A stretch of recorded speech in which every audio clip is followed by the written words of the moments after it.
بسم اللہ الرحمن الرحیم. حمل روکنے کی ادویات، کنٹراسیپٹیوز.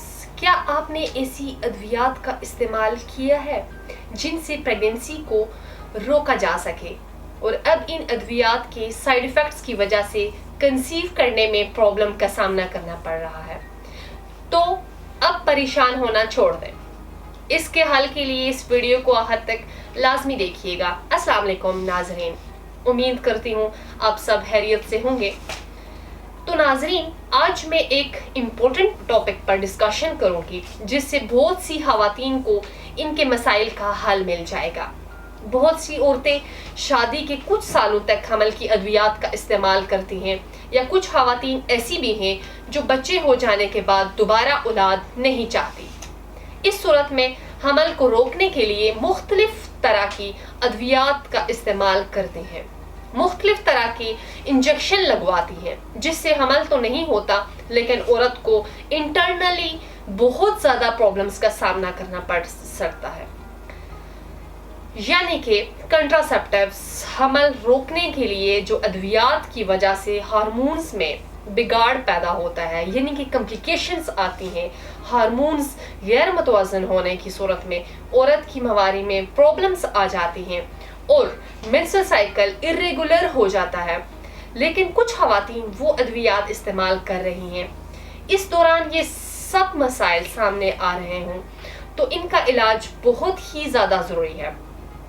تو ناظرین، ان تمام ادویات کو چھوڑنے کے کافی عرصے بعد تک بھی اگر مہواری پیریڈز باقاعدہ رہ سکتی ہے، اندرون رحم رکھی جانے والی کنٹراسیپٹیوز یعنی کہ انٹرا یوٹرائن ڈیوائس رحم یعنی یوٹرس میں سوزش کا سبب بنتی ہے، یعنی کہ وہاں پہ سویلنگ پیدا ہو جا سکتی ہے. اس کے ساتھ ساتھ اس کی وجہ سے فلوپین ٹیوبز میں بھی سویلنگ آ جاتی ہے.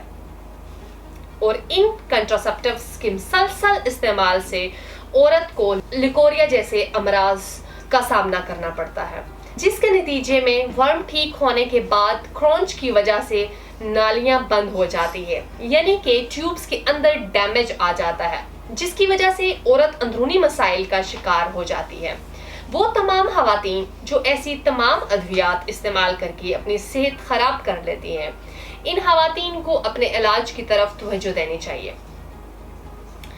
اب اس کے متعلق ہربل علاج کے بارے میں اگر بتاؤں، ان تمام وجوہات کو مد نظر رکھتے ہوئے تاثیر دواخانہ کے قابل ماہرین حکمہ، ڈاکٹر، لیڈی ڈاکٹر، فارماسسٹ اور سائنٹسٹ نے دن رات کی بھرپور محنت اور لگن سے مختلف قسم کی قیمتی جڑی بوٹیوں پر تحقیق اور ریسرچ کے بعد تمام مسائل کے حل کے لیے بہترین ہربل علاج متعارف کرایا. تاثیر دواخانہ کا ہربل علاج ہر طرح کے سائیڈ ایفیکٹ سے پاک اور مکمل طور پر قدرتی ہے. اس میں شامل قدرتی جڑی بوٹیاں ہارمونز کو متوازن رکھتی ہیں، جس سے عورت کے پیریڈز مقررہ عمر تک باقاعدگی سے آتے ہیں، جس سے عورت مکمل طور پر صحت مند رہتی ہے اور اس کی مہواری ریگولر ہو جاتی ہے. اور اس کے ساتھ اس کے علاج کے بدولت یوٹرس اور فیلوپین ٹیوبز میں ہونے والی سویلنگ ختم ہو جاتی ہے. تاثیر دواخانہ سے علاج کے بعد بہت سی خواتین آج ایک صحت مند اور خوشحال زندگی بسر کر رہی ہیں.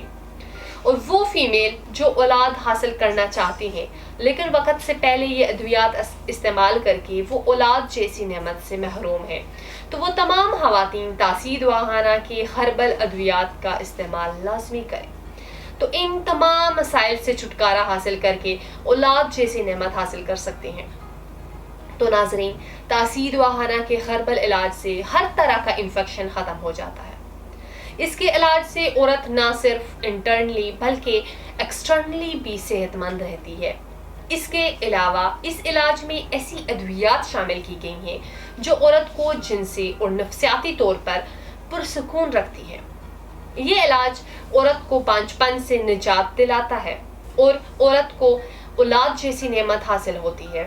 اس کے ساتھ کچھ ضروری ہدایت بتاتی چلوں جن پر عمل پیرا ضروری ہے.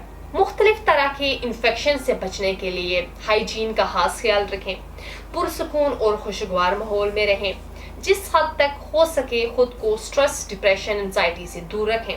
کھانے میں زیادہ تلی ہوئی اشیاء سے پرہیز کریں اور فاسٹ فوڈ